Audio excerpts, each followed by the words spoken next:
Hello everybody, Chris here, and in this video I wanted to talk about the top 5 reasons to go ahead and build your own budget gaming PC.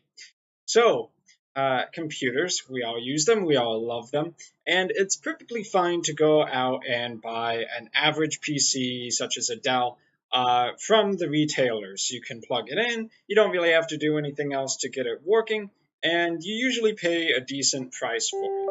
So it seems like, well, why not everybody just go ahead and do that? You can even buy your own gaming PCs from certain vendors, Alienware being more on the expensive side, but other ones out there like CyberPower.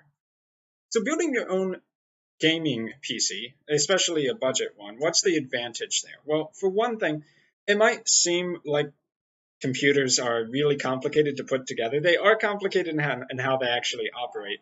But for putting a PC together in the modern era, all of the components kind of snap into each other, and they make it so that it's very easy to actually add more RAM, to change out your processor, to add in a power supply to your case, because everything is standardized. So the actual process for building your PC, once you have the components, can be done in, well, I would say less than an hour, honestly, if you really know what you're doing, but definitely less than a day if you're dedicated and you're willing to go ahead and do a few YouTube or Google searches.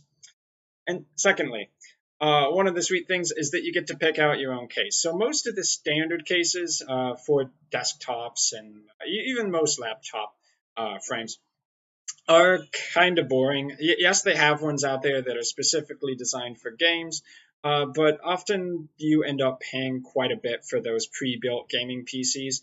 So you get to pick out a sweet looking case, and you get to also customize it. You can add in your own fans, extra LED lights. It's kind of up to you on what you want to set your case up with. And of course, adding those components, as I previously mentioned, not too hard. It's just kind of like taking the power cable and plugging it into your motherboard for each additional fan.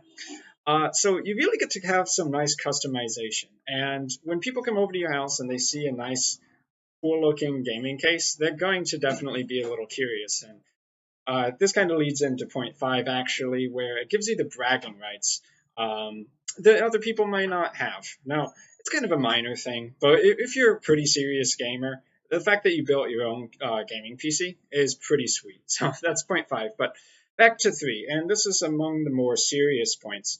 If you actually know how to shop on places like Amazon or Newegg, you can get better value for your price if you go ahead and choose out your components by customizing them, basically comparing the prices of the different components, which are very similar. And it's not hard at all to save $20 on the graphics card, $20 on the processor.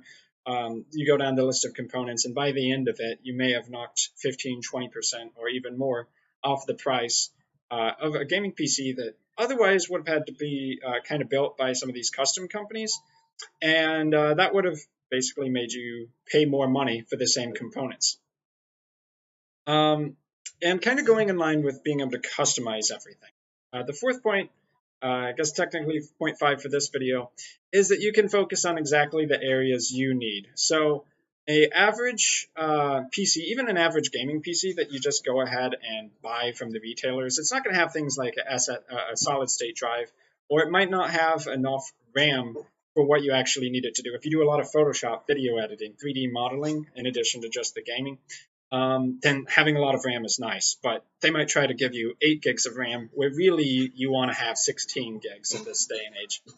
So being able to focus a little bit of extra money that you do have on the areas you want to focus on is going to be nice. Maybe you need a better graphics card. Maybe you need a really fast solid state drive for better read-write speeds. Or maybe you need additional RAM so that while you have 10 programs loaded, it doesn't freeze your PC up.